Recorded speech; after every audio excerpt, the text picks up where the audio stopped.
Grand Rising, everyone. It is April 13th, 2025, Sunday morning. We greet you with love and kindness, and we are ready to continue our discussion from days past. So, if there are any questions or comments in regards to anything that we have talked about, or if there's any concern that you have that you need clarity on, would you make it known to us at this moment?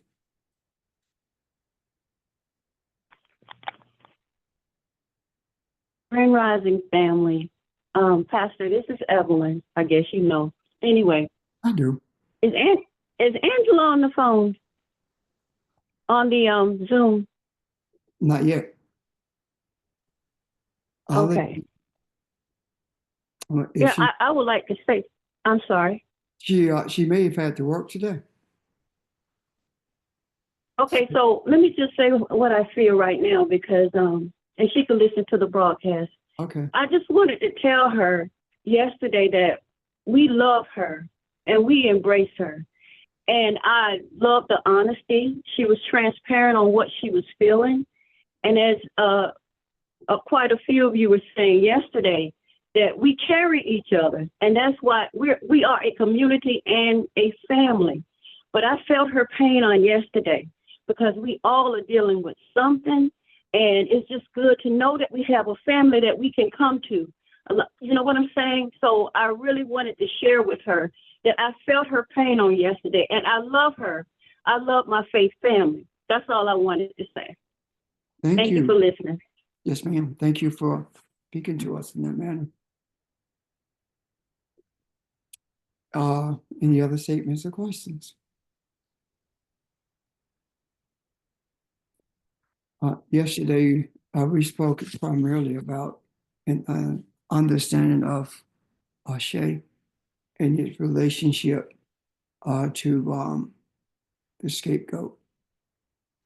In doing so, we concluded with the understanding that Ashe speaks volumes about life energy and the life force that we are. And it also shows us how responsible we are for what we say and what our actions are. Ashe tells us also we must govern our thoughts because our thoughts determine our speech as well as our actions. And in monitoring that, we are able to create an environment of positivity that will embrace the entire family of humanity and bring much needed change to not only the environment that we live in, but also globally. We also concluded that with an understanding that the concept of a scapegoat shows us the depth of our responsibility for the burdens of humanity and the importance of us embracing that reality and knowing that we are strong enough to carry those burdens into the willingness of our existence in order for us to transform the energy into a life force that is beneficial as opposed to one that is destructive. And having done so, our ancestors, along with the Creator, grants us the privilege not only to peer into the deep well of wisdom, but to draw from it an understanding of the wisdom that we are shown. So, having said that, are there any questions or further comments in regards to those concepts that we spoke to yesterday and in previous days? Yes, good morning. This is Audrey. I have a question. regarding the scapegoat. Because I was thinking, we said that the scapegoat is much more important than we realized before. And that I know it's a metaphor for us basically. But my question is, you know how in the Bible the scapegoat is chased off into the desert to do whatever, but we also said the term wilderness, which is the same thing basically. But what happens there? What does the scapegoat do? And I'm still speaking metaphorically. What does the scapegoat do? Because if all this sin and stuff has been heaped onto the scapegoat, like they cast everything onto the scapegoat and just let him loose out into the desert, what happens to the scapegoat out there? Because if you take on all of that stuff and you internalize it, that's a means for self-destruction. So what does the scapegoat do to sort of and I think I know the answer, but I'm not sure.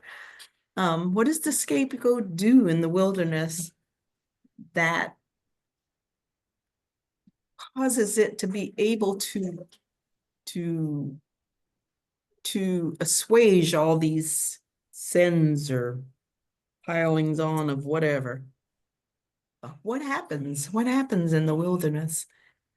And I just need to know because I want to be prepared. Well, it's funny you say that because you've already been prepared and you're already functioning as a scapegoat. So what does Audrey do in order to handle all the sin and burdens of humanity?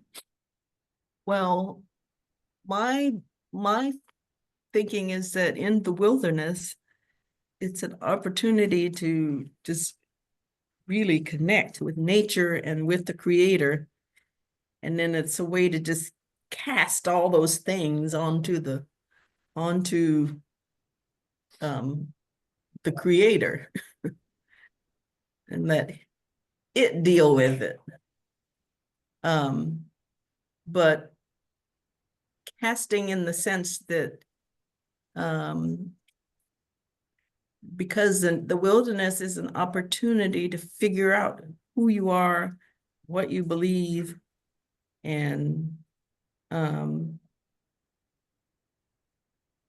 to have an opportunity to really inculcate all of that belief in who you are without all the distractions that could be imposed by others or other circumstances or other situations. So that when you come into the knowledge of who you are and you recognize what it is that you are there to do, then you can slowly just release those things and bring them into balance. So that's what I'm thinking. But I'd like to hear what other people think. Okay. Go ahead, George. Yeah, good morning, everyone. This is GC in Philly. And I appreciate, Audrey, your question and your thoughts about how do we prepare. I feel as though that I am a scapegoat in a way that, we're dealing with issues of crime, with delinquency. We're dealing with issues that we all face as a humanity. And I think by me being on our sessions, it has helped me to realize in terms of our responsibilities to go out in the wilderness and deal with situations that we may be able to bring healing to. So I'll just use it as an example. Last night, we didn't march, it was those who were involved in terms of brotherly action that we are walking in communities, passing out information in terms of jobs, resources that might be available to those who, are looking for direction. But when I think about it in terms of the scapegoat, I'm just saying again, to be able to uh, serve humanity and looking at it in a way where you're walking in areas where you see those situations that may appear to be something that you don't want to confront and deal with, but it's something that you're able to bring harmony, balance, order, in that way that I think the scapegoat is the person where we're being used, but it's in a way where there's action that's happening that hopefully people can come together to see a need for what we do.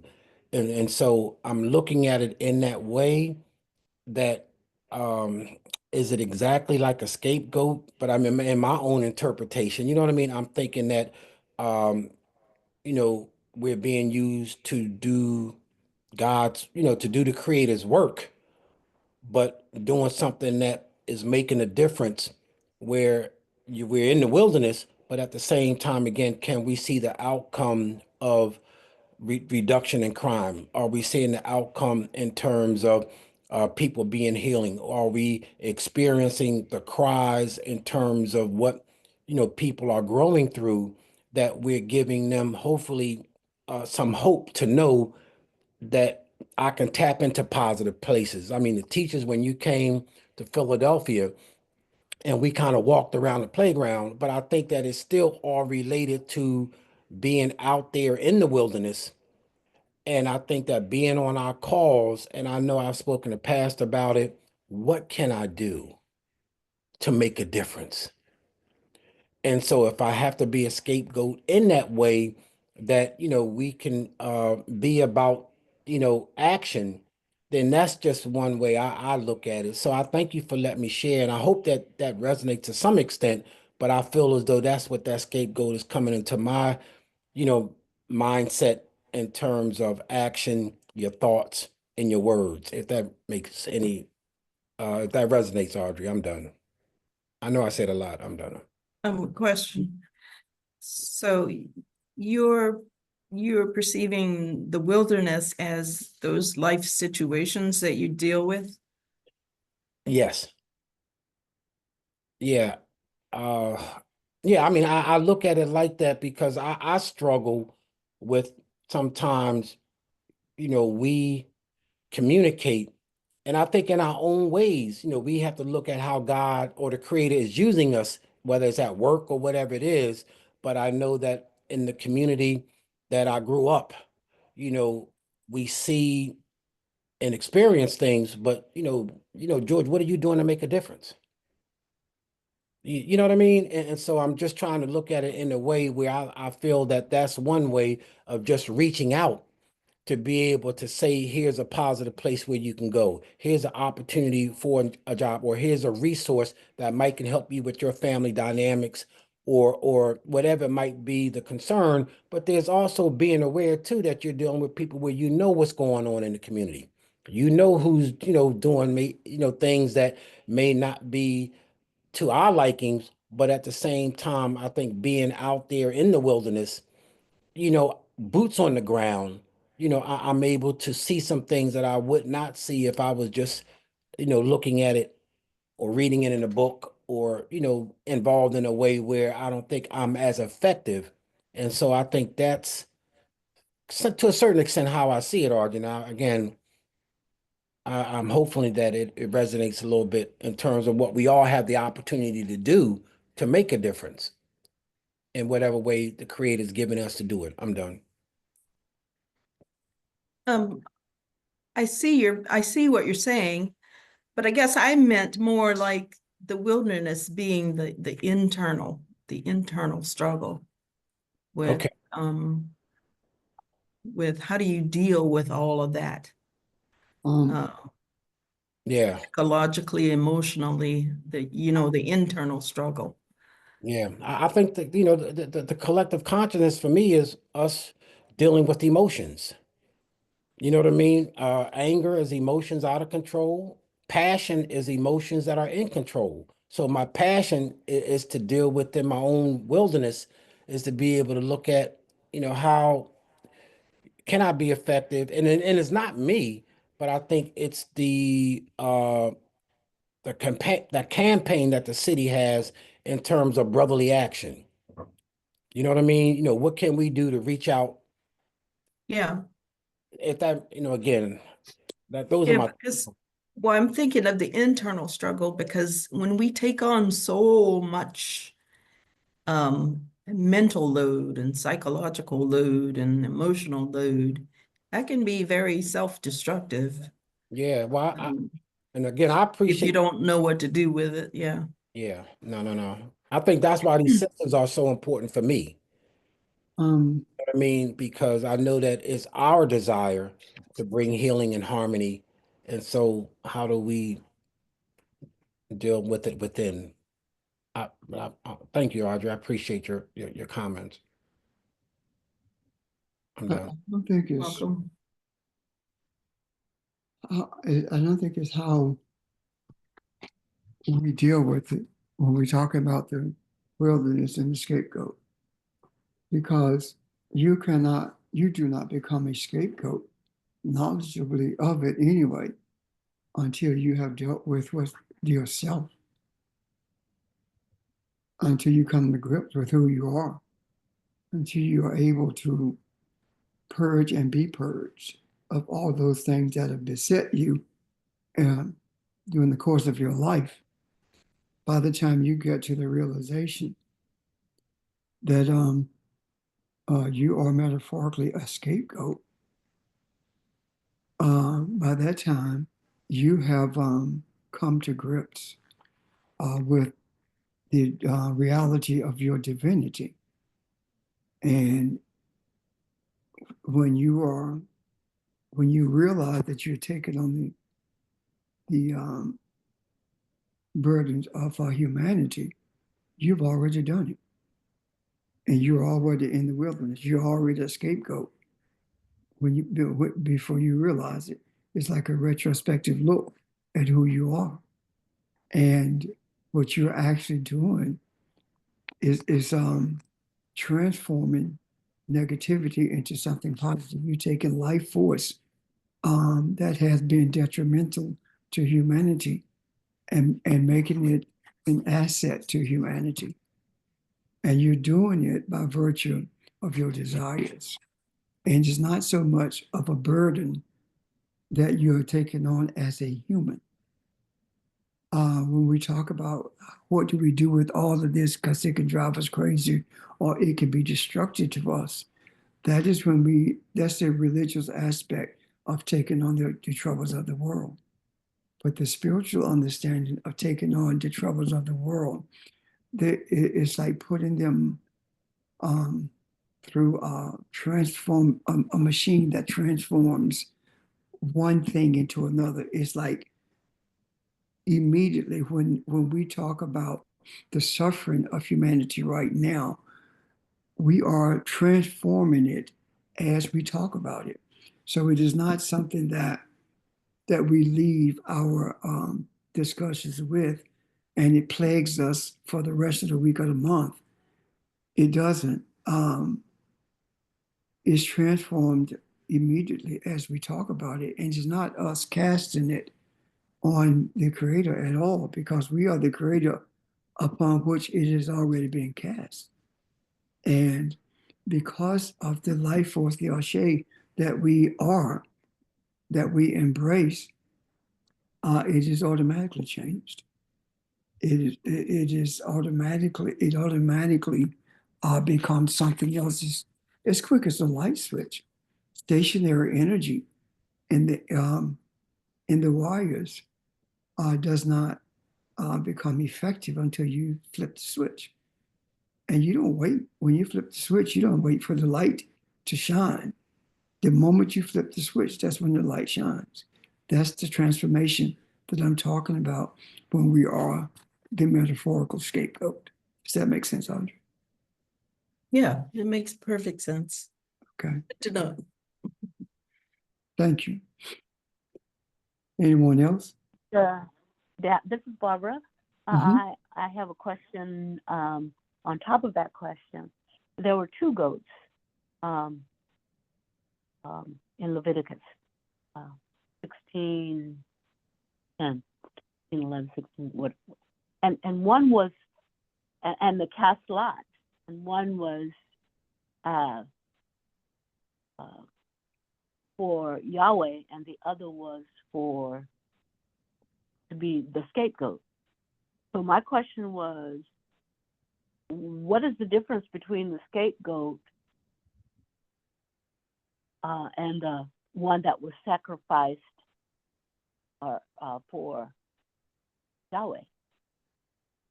What was the function of either one of both of those?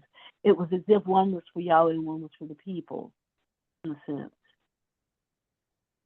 Well, if you look at the sacrifice of animals to Yahweh, it was to curry favor. And when we look at that more in depth in Isaiah, what we find is Yahweh saying that, who told you to sacrifice animals to me? To sacrifice a bull is like sacrificing a man. Remember that? Mhm. So it was an effort to curry favor with Yahweh, a favor that Yahweh apparently never asked for or never told them that they needed to have done that. And that's based on what is written in Isaiah. Anyone, Barbara? You remember that discussion? I do, but now I'm left wanting Oh, okay. more. So I suppose that Uh, we're going to have the, to the, the, go ahead, dear. the other goat was Azazel or something like that, and I don't know if that there's no really interpretation of what that word means unless it means to our left to our own devices, if you know what I mean. Our own devices, meaning, as Yeah. I think Audrey said earlier, those inclinations that we have to come to terms with within, those lusts and those desires that are not righteous. And so it's as if one is sacrificed in terms of purification, but the other is also a sacrifice in a sense, if in fact through it all we come through our wilderness understanding, as you said, who we are, the God that we are, and that we are not we don't have to be submissive to our inclinations, unrighteous desires and inclinations, that we can choose to rise above that and be the God that we are, espousing all of those principles of godliness, loving kindness, righteousness, justice, mercy. So it's almost as if one represents we have to be our own sacrifice, is what it's saying to me. The scapegoat is its own sacrifice, or it can be its own righteous sacrifice if in fact and when in fact it comes to the knowledge of the entity, the spiritual entity that it really is. And I'm rambling a little bit because I'm trying to process as I talk. but it just reminded me that there were two goats and what they stood for. I think part of the answer, Barb, is when we did our study on duality, uh, and we recognize that there is no duality. It might be polarized a bit, but it's not duality. Uh, what if the goats are one and the same? And the thing that is sacrificed to God is every one of people that number is on this phone that's in here 3 days a week. You have sacrificed your religion. You have sacrificed your time. You have allowed to die those things that you recognize as we travel this journey that are not as valuable as we once thought they were. And that is giving to the Creator, because what we're saying is, I trade all of this for truth. On the other side of it is, as I recognize this thing had nothing to do with salvation of saving Ron, doing everything I can religiously to save Ron, it had everything to do with mankind. And as I sacrificed more of Ron, as I released more of Ron, what I had built or somebody else had built Ron to be, uh, by telling me this is who you are, this is what God looks like, this is what religion looks like, this is what an African male looks like, this is how you worship, this is how you treat your women, this is how you raise your children, this is what your education would be. These are your options. As I sacrificed and gave all that away, and I peel back who I truly am, I'm also taking on the identity of the scapegoat. Being a scapegoat has many different forms, I think, anyway, meaning it is an opportunity to go to the wilderness, meaning where there is no inhabitant people, that away from the confusion, as Audra said in the beginning, back to nature, and you begin to see yourself. And it talks about, we talked about yesterday a little bit, the speech and the declaration. It is you talking to you. It is you searching for answers in you. That is the transformation. Another form of scapegoat, and this is a measurement to me. Have you ever had somebody come to you and dump on you? Might be a relative, might be a spouse, might be somebody at work, and maybe they'll come back and say, I am so sorry. I just felt like something was bothering me. Well, they needed to release something, and they released it to you because they saw something in you that you could handle. So as we grow in this thing and as we move forward, I don't see it so much as being a duality, but a shrinking of one as one becomes bigger, I guess, for lack of a better way of saying it. As you shrink away from one thing and it decreases, the greater part of you increases.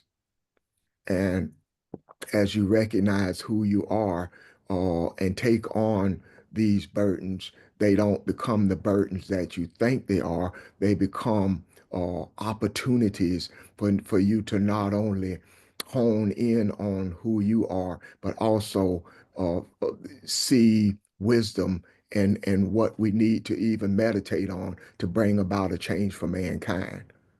So I see the goats as one in the same. And what they did was purely religious out of understanding. I can see that. I can see that. And that's why I was thinking that the scapegoat and the other goat, you know, they are the same. The scapegoat is simply one version of Yes. of me, metaphorically, as has been said. When I'm seeking, when I'm searching, when I'm trying to find out the truth about who I am, and the other goat metaphorically, excuse me, is me also as I come to a knowledge of each one of these vices within myself, I choose to let it go. I make a decision, and I kill that device in me. In other words, metaphorically, I deny that. I put it aside. I change my life. I change my course. And as you said, as you do that, as you uncover these ungodly, quote unquote, ungodly kinds of non-spiritual kinds of things within you, that moves you closer to likeness of who the Creator is. So I can see that they could metaphorically be the same entity, Yes. but two views of me. Yes. So let me see if I got this, okay? Excuse me. The principle of the goat speaks to us, right?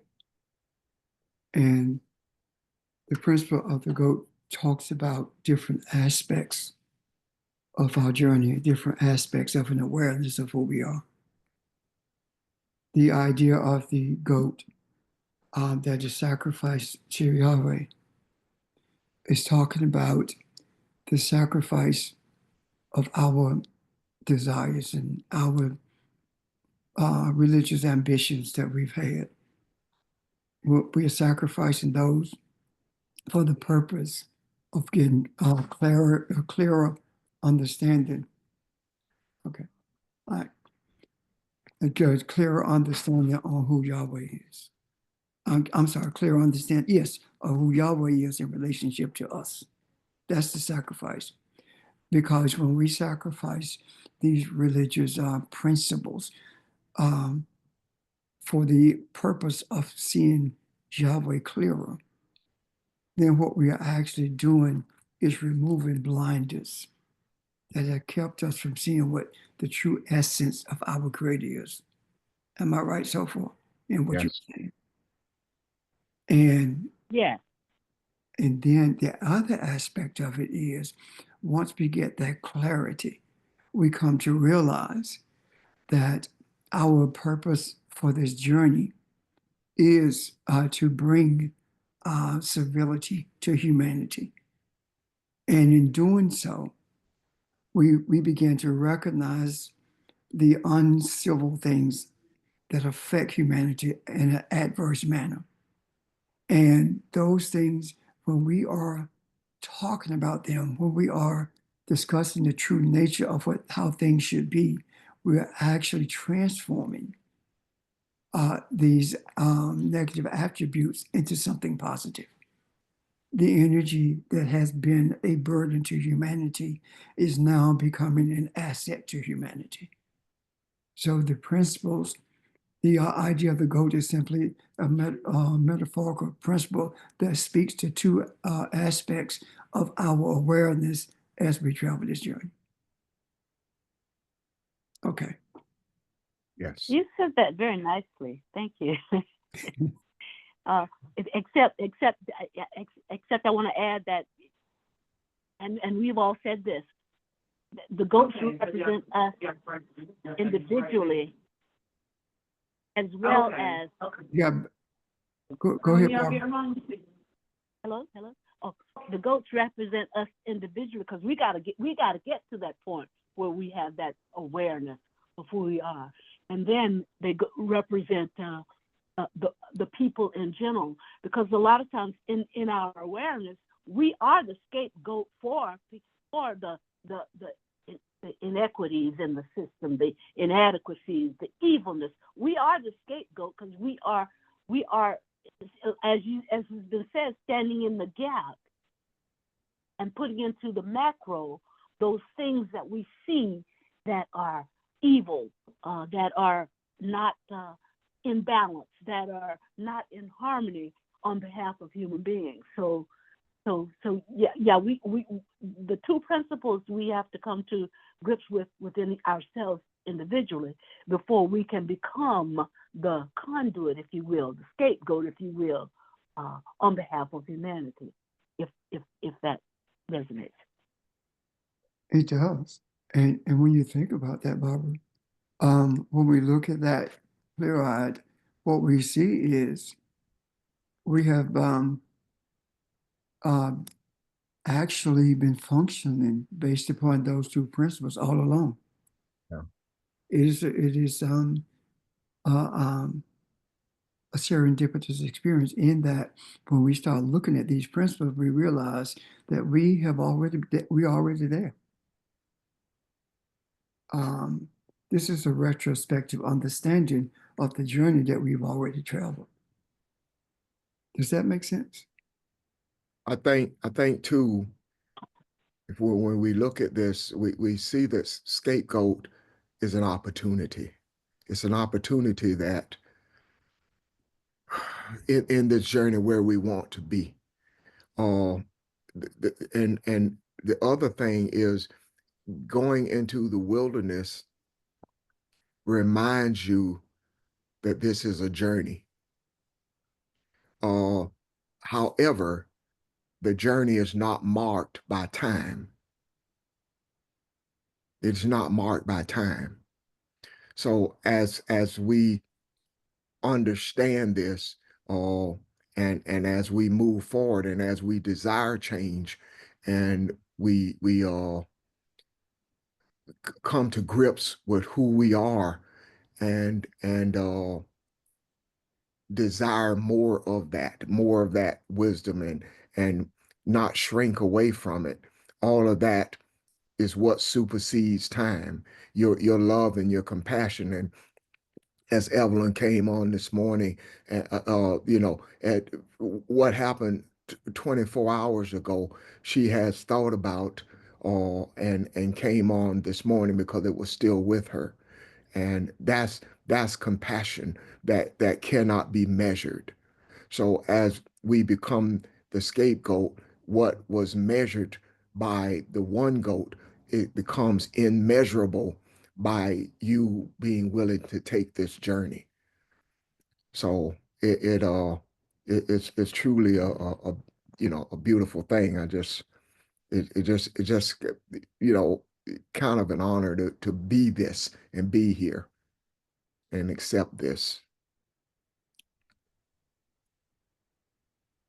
So, Hey, Pastor. Okay, help me to understand. I think I know, and I'm on asking more questions because y'all was answering a lot of questions that I had in the back of my mind. Okay, what was the reason they used a goat, and why a goat, and what's the reason for that goat to be the one that they use? First of all, they did not use a goat. I know it's a metaphor. Yes, a metaphor. It's nothing real about that in terms of a physical goat having been used. A goat is hard-headed. A goat leads sheep to the slaughter. A goat is sure-footed when it comes to traveling in perilous territory, mountainous territory. So when I look at a goat metaphorically being used in, the very thing that was used to lead you to the slaughter is actually the thing that changes the environment that causes you to live in adverse circumstances. The very thing that is looked upon as being hard-headed and incorrigible, or something that is so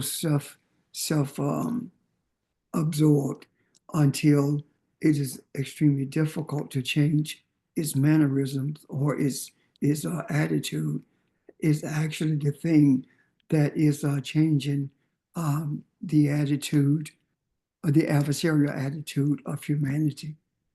So I look at that as being an example of what are they meant for your bad, God meant for your good, that kind of a thing. If that makes sense, someone help me clean that up or make it even clearer. I appreciate it. Okay, I think I got it. So you don't have to do anything except be the goat. Yes. Be what you were meant to be. Yeah, okay. May I add also that in addition to being sure-footed and hard-headed and incorrigible, goats can also be, they're inquisitive, Yeah. they're nurturing, they're friendly, so you know, it's this perceived duality, which is not really duality at all, as Ron said. All of this is in us. We just have to make a decision about who it is, what it is we want to perpetuate. Do we want the essence of who we are spiritually, or do we want to let our ego lead us by the nose, sort of thing? Yeah.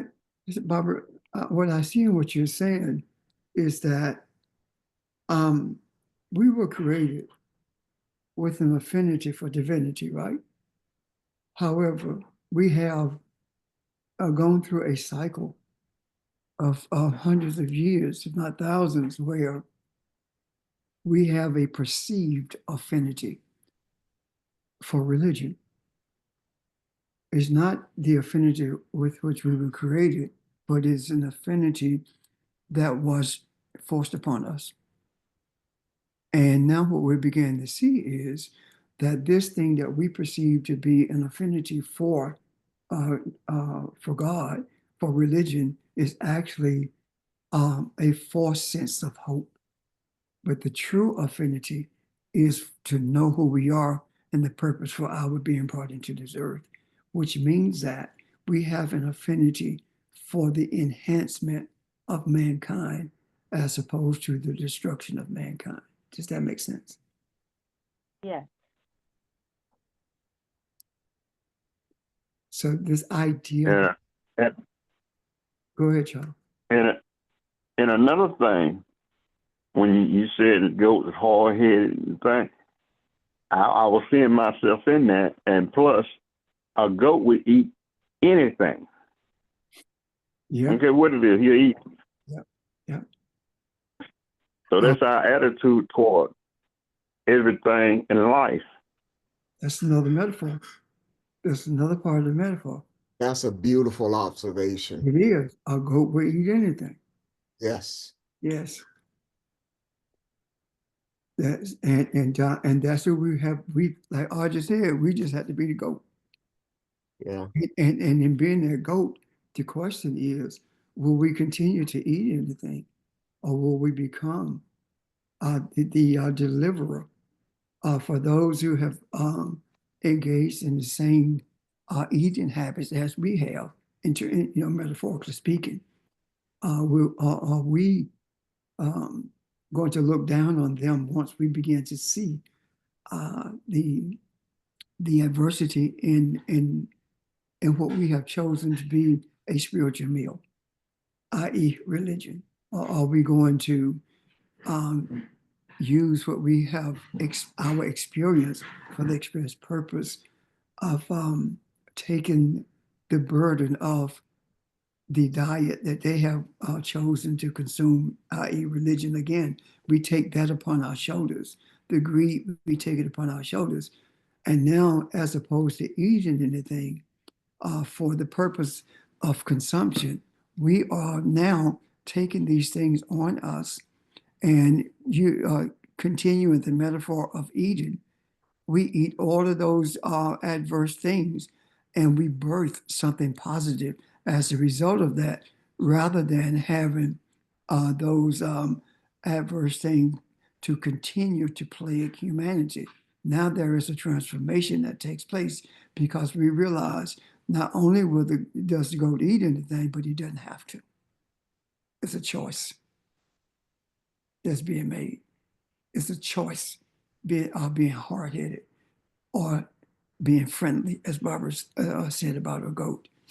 Those things, all of the personality of the goat is becoming more clearer to us in terms of our just being and what this whole idea um, of goat speaks to in a spiritual sense, as opposed to what it has spoken to for us for all these years in a religious sense. Make sense? Yes. The transformation it has already been experienced, but we right now, this very moment, this very day, we are becoming more aware of the transformation that we have experienced um, long before now. It's almost like we have become something different than what we were, but now we're looking in the mirror and realizing exactly what that something is, which is in itself, within itself is extremely powerful and settling, and with the connected with the idea that we are not to paint a picture of what everything is going to look like when balance and harmony manifests itself in a major way uh, within the confines of in the environment of humanity. I'm done. I just want to add this part because part of the wilderness experience talks about speech and conversing. Who are you conversing with? If you're in the wilderness, who are you conversing with?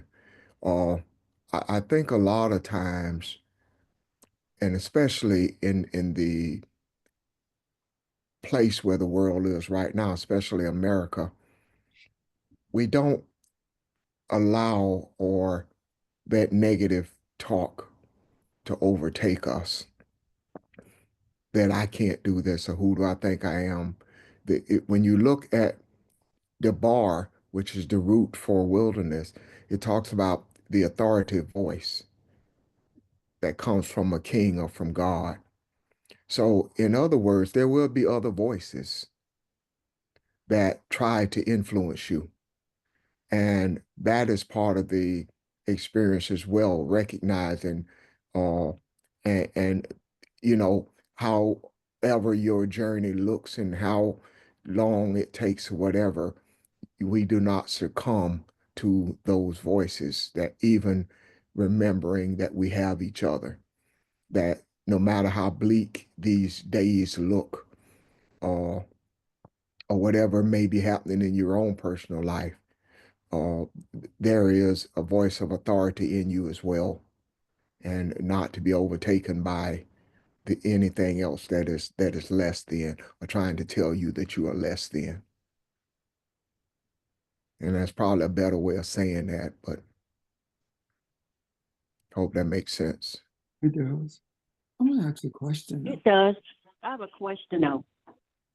Well, it's not a question, but when it's good to conversate with ourselves, is that not when we can come to conclusions about situations that we're dealing with? And the voices do come, like the voices of Job. They do come. Job's friend, I'm sorry, his friends that came asking him, what did you do wrong? You know, whatever. It's good for us to conversate with ourselves in order to come to reach some type of conclusion about any situation that we're dealing with. When we talk about speaking to self,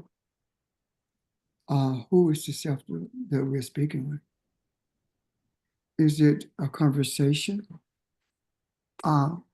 between your soul and your mind? Or is it a conversation between you and your ancestors? As far as what I do believe is that it is not a conversation between you and your ancestors. It's a conversation between your mind and your soul. And the reason I say that is because usually the discussions that we have to self are about things in our material world, about circumstances in our material world. And it's like don't make decisions about what you're going to say when you get in the meeting. Well, that's your soul telling your mind, stop conjuring up what could be and let things be as they are. Does that make sense? It does. So I see it more Yes. as that type of conversation. But I do have a question, and it's not rhetorical. The question is, who is the priest? Who is the priest who lays its hand on the head of the goat? Because what it's actually saying to me, and you please help me, that the priest puts its authority over the authority of the goat by laying it on the goat's head. Because head speaks to authority, and so does hand.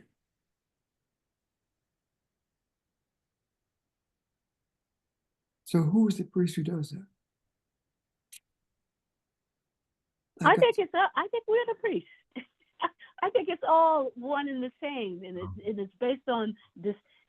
The priest in us is that part of us that's fully aware of and understand who we are, and in relationship to the Creator, and that we are the Creator as well, and that the laying of the authority of laying the hands on the head says that I make this decision about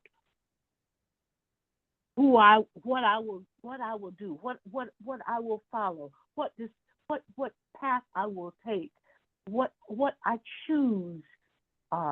Do I choose religion or do I choose spirituality? And I make the decision about which of those that is part of my essence.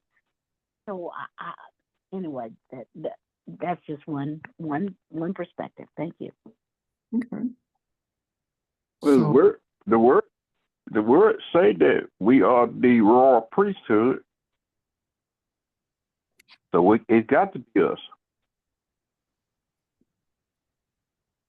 So how do you what makes you that priest? How do you know you're that priest? Because understanding that the church also says that we are the warrior priesthood simply because you got baptized. But saying it doesn't make you that. So what is it that actually makes you that priest with that kind of authority? Because you're overcoming the authority of stubbornness when you talk about laying authority, laying your hand on the head of the goat, right? So what is it that makes you that priest? That is not rhetorical. What is it that makes you that priest? Is it the characteristics of Maya? Say again? Is it the characteristics of Maya? Yes. However, how do you know that you're a priest even before you know the characteristics of Maya? And because we are, and we are because they were, since they were, therefore I am. And understanding what that means. I think a lot of it is just desire, Pastor, just desire to know truth, desire to keep going, desire to know that when that little voice speaks, there's more to this. What am I missing here? I want to see who I am. I want to see who God is. I want to see. So that journey leads you to all of these decisions that you come through in life.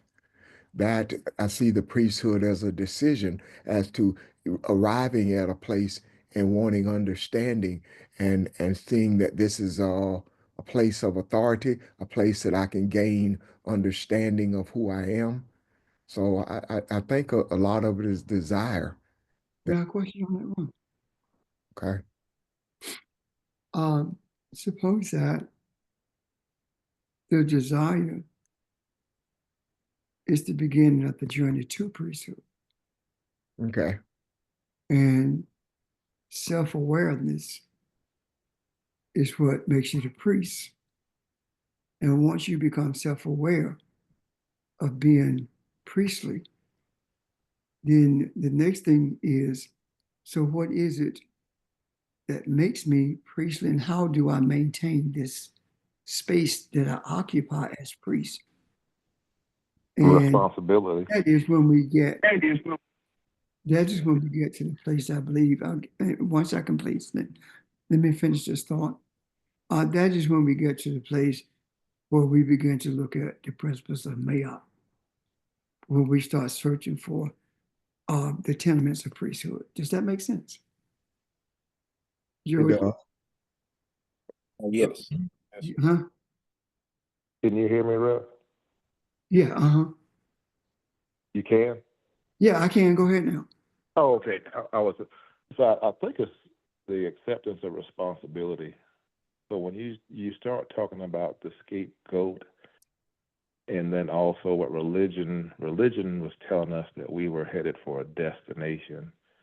And then when you find out that life is really your journey, and the journey doesn't end, and there's no destination, but the life is journey. And so when you use the scapegoat, that's also a surrendering of your responsibility. So I think becoming the scapegoat again, and understanding that you don't try to distance yourself from who you are. You don't distance yourself from the responsibility. And so the priest lives with that responsibility and doesn't use that sending the scapegoat out of the town to distance themselves from the journey that they're on. And so there's no temporary separation. And so I think you understand that the responsibility and the role you have comes back to the understanding of your identity, and so you really don't distance yourself from it. It's kind of like being the light that's turned on in a dark room. Instead of sending it away from you, you kind of have to embrace it, and that embrace is understanding your role and responsibility. Not only that, ST, I was hearing in the process, many have chosen, but few only walk the right way. I mean, I might be quoting it wrong. It did like, But your quote, yeah, go ahead. your quote is clear. It speaks to that principle. Yeah. I mean, there's no such thing as word for word verbatim because all the translation, but what you said is clear. Yeah. So I don't know about anyone else, but I understand clearly what you're speaking to in regards to what ST is saying. And I think all of that both of you said, I think that it goes back to a sense of self-awareness, don't you think? Charles S. Yes, because ultimately early on the scapegoat was supposed to take certain things away from the people to kind of clear the air. And then we realized that, we had the responsibility to do that no matter what the situation is. You bring the enlightenment, or you understand how to get the enlightenment, and instead of it being done for people, well, now we all individually are our own scapegoats or our own. Ultimately, we just become our responsible party once you understand who you are and the power and the things that come along with that, and how to use it, when to use it, why you're using it. And it's not to get to some sort of end or destination. It's just all tied into this daily journey and the journey. And so you have to take responsibility for that and all the things that come along with it. Okay. I see that, yes, Charles. Anyone else? And Reb, or to the group, what's the difference between, or is there a difference between the shepherd and a priest? Now, I kind of understand shepherd a little bit more than I do maneuvering as a priest. Is that one and the same, or those are two totally different journeys? Thank you. Shepherd and priest are the same. What we have should keep in mind, I do believe, is that the scripture used different metaphors to send the same message. The idea of the sheep and the shepherd and the sheep speak to responsibility, protection, the whole 9 yards, provision, everything. The idea of the priest speaks to the same thing. The protection, provision. One is seen as a metaphor in dealing with material animals or physical animals. Why are these two things different? It's not different because they are different. It's different because people process differently. It may be clearer for you to see the priestly task in caring for sheep. And when you see the sheep as defenseless people.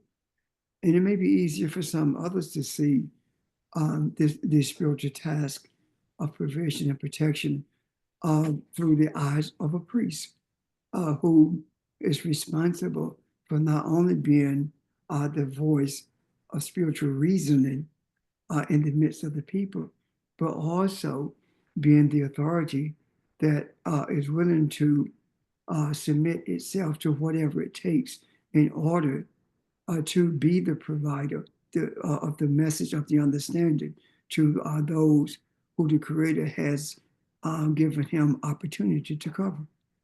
Does that make sense?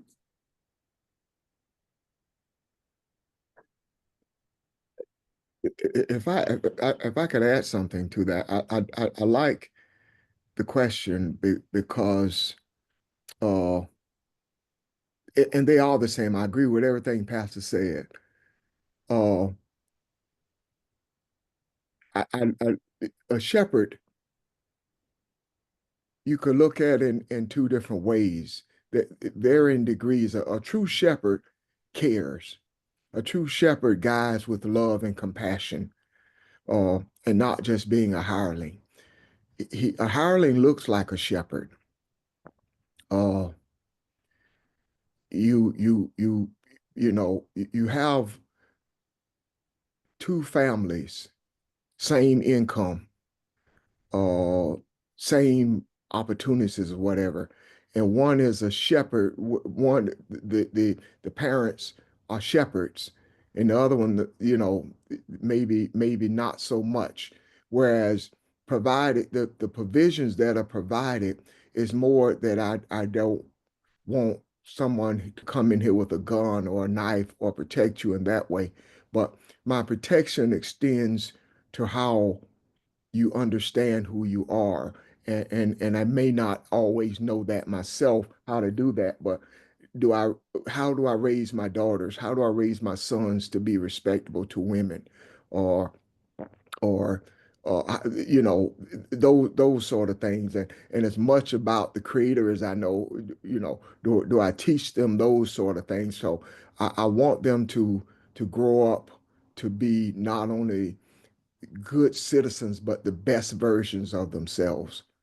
So, there are a lot of, when you talk about being a priest and a shepherd, looking at that from the spiritual perspective, it really speaks a lot, because a lot of times it's just done that if I provide a roof over your head, if I bring the grocery in, if I provide clothing, I've done my job. But there's a whole lot more to parenting and caring than that. So uh, I just saw that as an opportunity to say that. Okay. Thank you. Well, Ron, based on what you said, and I got to think about how to ask this. When you state that the authority has to teach children, sons and daughters, how to treat women, are we not, when you say that, are you creating a duality of just know how to treat the female? Because if a female is walking behind me, I'm going to naturally hold the door open for her. Yet, if anyone is walking behind me, I'm going to naturally hold the door open for them. Democrat, Republican, Independent, AKA Zeta, in shape, out of shape. So when we say, or what you said, are we creating a duality that we are only to teach children? I am only to teach my children how to treat the female, and no one else with that. Okay, here's an example. I guess I said I'm gonna use Pastor as an example. He has children, but he has more children that's working in his house. I mentioned to you about my grandparents and all the kids that they helped raise. You know, that after 14 kids, there are a lot more kids that came to the house that slept in those beds. That, you know, so what I'm saying is it's a different mindset. It's a mindset that says, my obligation of love and compassion extends beyond me. It extends beyond my children. It extends beyond my wife or my daughter. I want my sons to be respectable to women. I want my daughters to recognize what masculinity and what a man looks like. So I want to be the best example for her brothers to be the best examples for her. So, and I say as much as we know, because the church is failed in regard of looking for truth. And I'm not trying to pick a fight with that. But what I'm saying is, as much as I know who God is, I'm making that introduction to my family. So being a shepherd is a never ending kind of thing. And you know, it's a not resting kind of thing. Whereas being a hireling, it is a measured thing, and you reach that point where I have fed the sheep, I have clothed them, I got a ring around them, nothing can get to them, so I've fulfilled my responsibility. And I'm just saying, look at it from a very broader perspective, and you will see something different view. That's all I'm trying to say. It's a question. Hey, thank you for your answer, boss.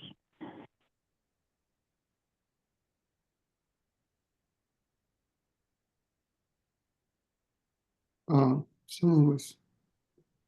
I was just going to ask a question. If Ron, we look at the shepherd or the priest, when you're asking a difference, are we not even bigger than those roles? I mean, like the priest and shepherd are still below our identity. So aren't we sort of like the noun and adjective, adverb? You know, like there's different ways to do it, but don't we still have to look at ourselves as even bigger and more connected than those roles? Because you can be a shepherd and you can do shepherd things, but ultimately that's still not who you are. Yeah. We still have to keep the focus on who we are above those roles that we are playing or doing at that particular time. It's sort of like the same with, you know, when we look at the different names of God, but we're looking at the characteristics and roles that are served at appointed times, but it's still ultimately bigger than that too. Couldn't agree more, S. But I really don't see it as being bigger. but I do see it as being a part of. The role that we see as being divine is inclusive of the aspects of priesthood slash shepherd. You see what I'm saying? It doesn't make one role. The aspect is one aspect of it is not better than another. All of it is combined to make us who we are. Does that make sense? Yes. Because I was just thinking about ultimately when we talk about being righteous, the righteousness still transcends that, but it's still a part of all those things are incorporated to it. I guess what you're saying, like it's all Yes. it's got to play its part. So Yes. if you want to be righteous, you don't have to be a priest to be righteous. But if you are a righteous priest, it's still connected to the righteousness. Yeah, you still are divine. If you're the shepherd, if you're the priest, the divinity is there. If you do not play the role, and I don't mean play literally, I just can't find a better word right now. If you do not play the role of priest or the role of the shepherd, you're not divine. Because it's a part of divinity. Does that make sense? Yes, and plus, I, I, All I of it. was seeing it. I was seeing it as a husband and wife. When that husband not around, that wife stands in the position of that man. She's doing both roles. And then when that wife is not around, that man has to stand in both roles. That's how I see it. And I don't see it differently than that, Charles. Yeah, it's almost like going back to our original discussion. What does it mean to be a scapegoat? You walk into this because you have a desire for truth, but you don't know what that entails. And you become whatever you need to be. It is not something you could measure and say, oh, I did this, or I'm going to do this, if this happened, because you don't know what's going to happen. It's a journey. Right. And you become what you become as you need to become. So, yeah, Like I said, it's not a destination, it's a journey. it's a journey. Yes.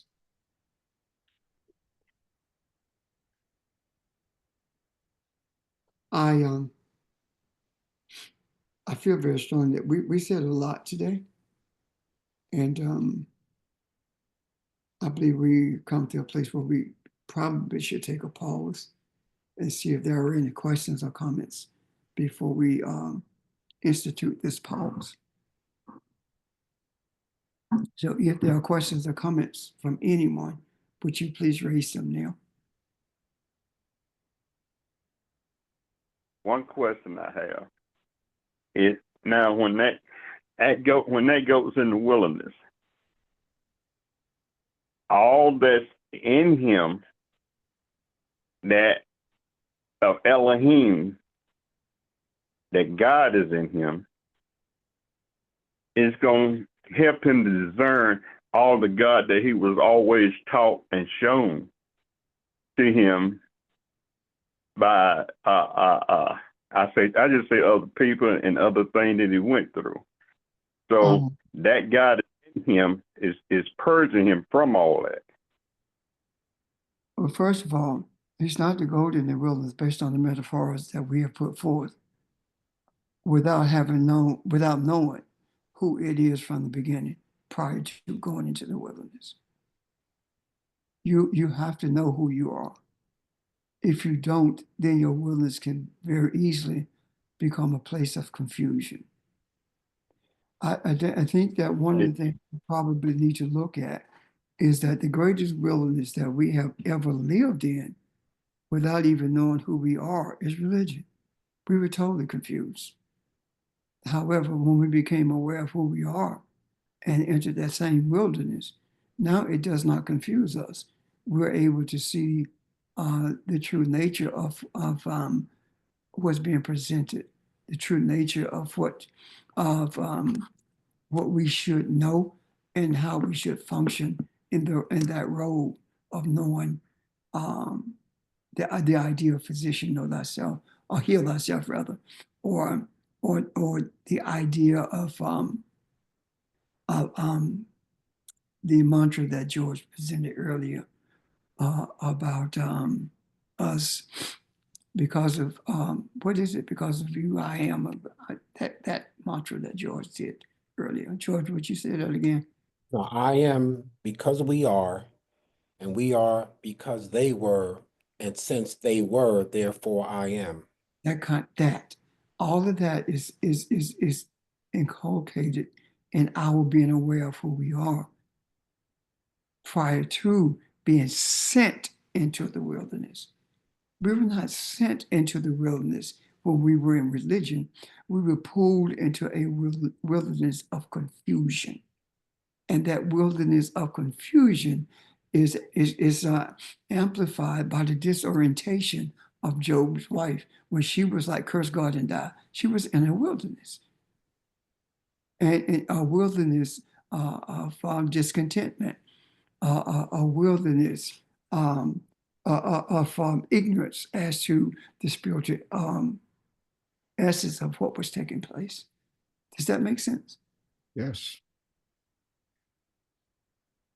So that's just how I see this whole concept of being in the wilderness. Can you imagine? And I can't imagine it, because let's look at this. Let's look at this through a different eye, in a different way, rather, not different eye, in a different way. There are people right now who are in the wilderness and they are confused as heck. They don't know which way to turn, because today they are terrorists, they're killing their 401k. Tomorrow they're losing a job. The next day their kids are kicked out of school. And then the next day they are considered a DEI hire, and they don't even know what that means. So they are in a state of confusion in this wilderness that has been created for deceptive and manipulative reasons. Yet we are in this same space and we are not confused by it. Why? Because we are aware of who we are, whose we are, the origin of our being, and the purpose for our being in this earth. Does that make sense, guys? That's a huge difference. And in our amplification of what the scriptures are saying spiritually, is what has insulated us from being in this state of confusion based upon what our eyes observe and what our ears are hearing. And the efforts that we make to put things in the macro is so that other people can become aware of who they are, embrace the embrace this spiritual understanding, and see in the spiritual understanding, without even knowing what they see, is that what we put in the wilderness, quite frankly, is spiritual melanin. Can you see that? These are melanated words. This is melanated understanding. This is melanated spirituality. This is melanated energy that we put in the macro. The life force of everything is melanin. So the spiritual essence of it is truth. Can you see that? I have a question, Pastor Jay. Isn't it also manna in the wilderness as well? It's more than that. Because the manna in the wilderness is what you want it to be. The bread tastes like what you want it to taste like. The understanding comes to you based upon your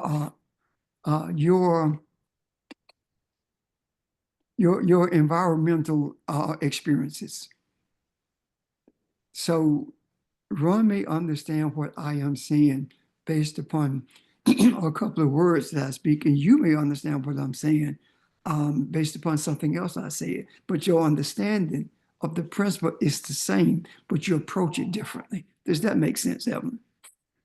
It does, and I should have asked, what does manner mean anyway? But Yeah. I didn't, but yeah. Okay. So when I talk about melanated understanding, I'm talking about something that is spiritual, yet we are able to see it with our eyes. It is impossible for the idea of spirituality to have its genesis in the people of melanated people and not be melanated itself. This is a type of melanin that you cannot observe under a microscope.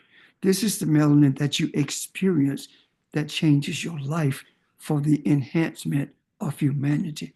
This is the melanin, this is the verbal melanin, the spiritual melanin that makes you divine. This is the spiritual melanin that helps you to understand the concept of Ashe and see how it is a life form that is life energy. And at the same time, it is creative energy, creating with the words that you speak. Even though you can't see the words, even though you can't see the spiritual nature of those words, neither are you able to see the melanin, the foundation of life that brings life to those words and that brings that depth of creativity to you as a divine being in this earth. Am I making sense? Or am I rambling? No, that makes sense. Makes sense, Pastor. So I don't know. I'm having an experience now of insight that is different than I've had in recent times. And this experience is showing me that everything about us is melanated, not just our skin. Our skin is simply here to remind us of what it was like in the beginning. Because the same skin that the first African had in this earth is the skin that we have to this day. It hasn't changed. And for us to understand that melanin is more than what you look like, it's deeper than the tone of your skin.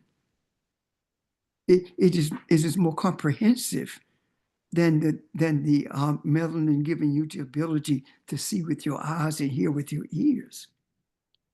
The comprehensiveness of it is beyond the ability of the mind to acknowledge. When we talk about or seek to comprehend the spiritual depth of melanin, that is the reason we look at melanated people and see a difference in people. However, if we understand that our words are melanated, that our life force itself is melanated, because without the melanin, there is no life force. So if that is the case, those who embrace the principles of truth, the spiritual essence of the words that are spoken in the macro, when that is embraced, then you are embracing not just the principles, but you are embracing melanated thoughts. You are embracing the melanated energy that is necessary for the mindset to be altered. Does that make sense? Yes. It does, and melanin is simply a physical aspect of a spiritual principle, and Yes. that's why it's spiritual. It is spiritual in its root and in its origin. Yes. So, I agree with you. And is Because- that what Jesus was saying when he said we're the salt of the earth? He used salt, but is it the melanin that we need in order to help bring light, bring truth to the world? we are the preservers of the earth, is what he's saying. We are the sustainers of this earth. Now keep in mind, if we are to sustain this earth, then we have to have a spiritual consciousness of what all of this means, as opposed to the developed earth consciousness that has been adverse to spirituality. The consciousness of this earth has been overshadowed. Has been altered by selfishness, has been altered by religion, has been altered by greed. And it's up to us, in order for the earth itself to be preserved, is to instill within the parameters of this earth the idea, the energy, the melanated energy of truth, so that this earth will remain stable, or will become more stable than what it currently is. What am I saying? When we talk about the end of humanity, if humanity ends, the earth is gone. There's no purpose for the earth without the presence of humanity. Therefore, it is incumbent upon the children of Akabalon to understand that this physical manifestation of melanin is a message to those who only see with their eyes. And when they see these melanated bodies with their eyes, and we begin to understand ourselves what this melanin represents, and we begin to speak those truths, we begin to speak those principles, now the consciousness of the earth begins to change. It alters that consciousness, and it brings it in line with spiritual consciousness. So as above, so is below. It also begins to help us to see what we are talking about currently, something we've not talked about, and that is the melanated words that we speak, the melanated air that we breathe. And it is not predicated simply on our skin. Again, the skin is for the observance of the eyes in the earth. And when you observe me as being a melanated being, and my words are congruent with what my skin represents, and my thoughts are in line with what my skin represents, then what you are seeing is a spiritual being in human form, bringing righteousness into this earth for the express purpose of earth consciousness becoming a righteous consciousness within itself. Even though there are those who challenge it, the challenges will never succeed. It will never be able to bury this consciousness again. Does that make sense? Mary? Yes. Yes, I'm sorry. Yes. Thank you. Thank you. So this, I just see melanin in a deeper, more in-depth way, should I say. Charles? Since you said that, Reb, I ain't gonna say too much about it, but I do want you to speak about it some other time, because it brought out a lot of stuff when you were talking about the melanin. And the reason I'm saying is, it is not the skin, it's the melody of the spirit. What? Melanin that we learning to understand now. And I need you to speak on. Say what? I know, I was clearing my throat. I'm sorry. I need you to speak on it someday. Why it was covered up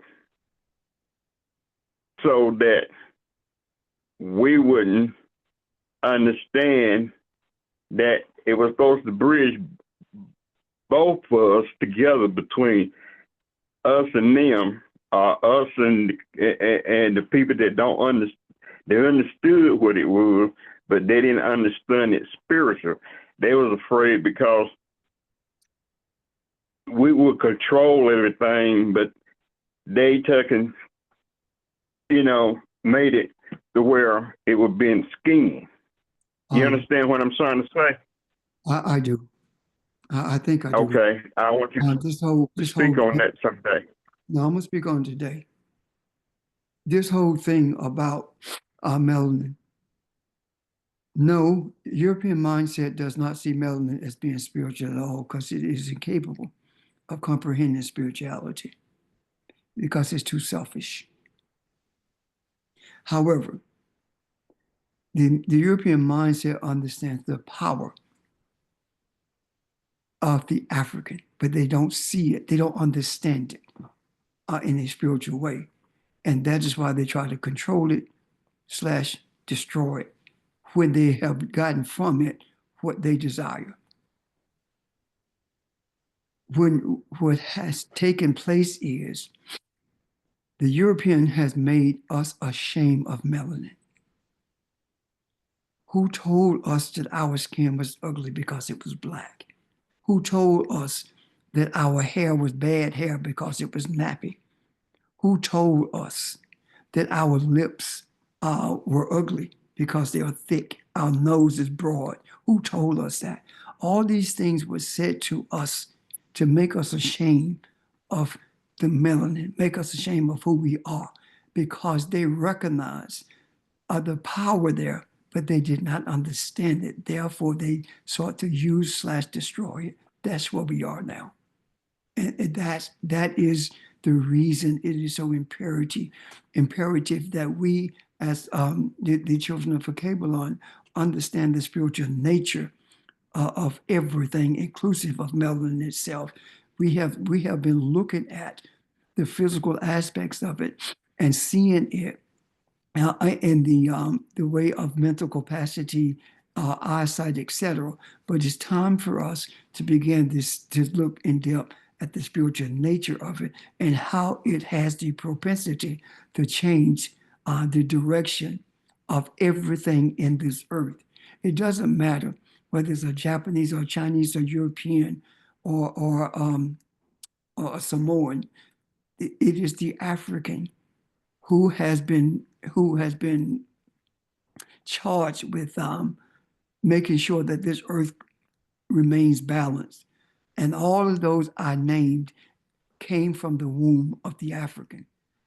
So it is the mother, the cosmic mother, whose responsibility it is to birth the children of Kabbalah for the express purpose of helping people to understand that we are one family of humans in this earth, regardless of how we look, regardless of what part of the earth we were birthed in.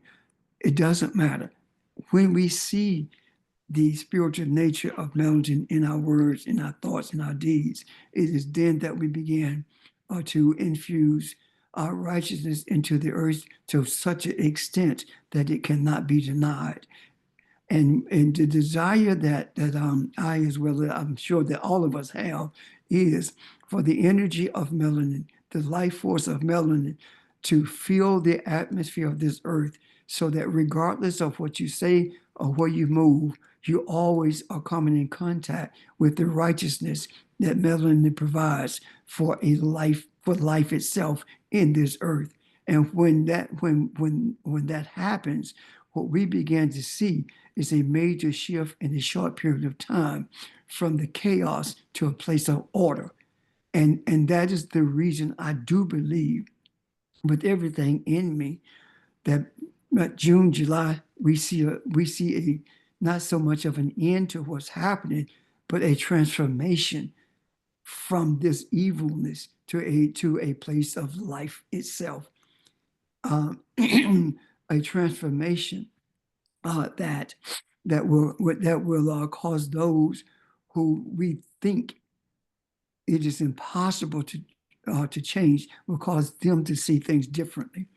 This transformation of which I speak comes the same way that the transformation did with COVID. COVID transformed the church. It transformed the government. It laid the foundation for this chaos so that a transformation could take place throughout humanity. And when we talk about the scapegoat transforming the energy.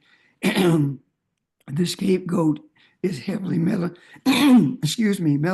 and understands the essence of who it is and its purpose.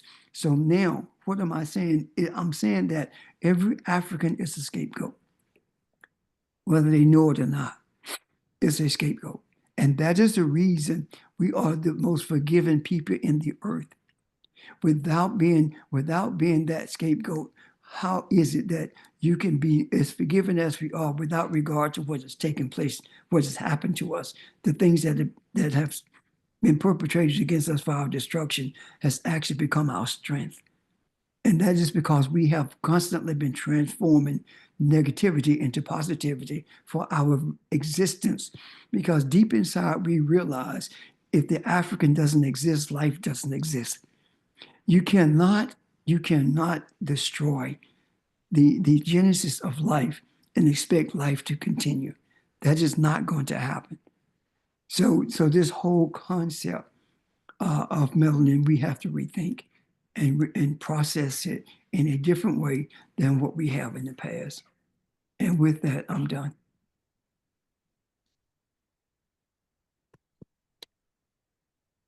So if there are no Thank you, questions, sir. you're quite welcome, Charlie.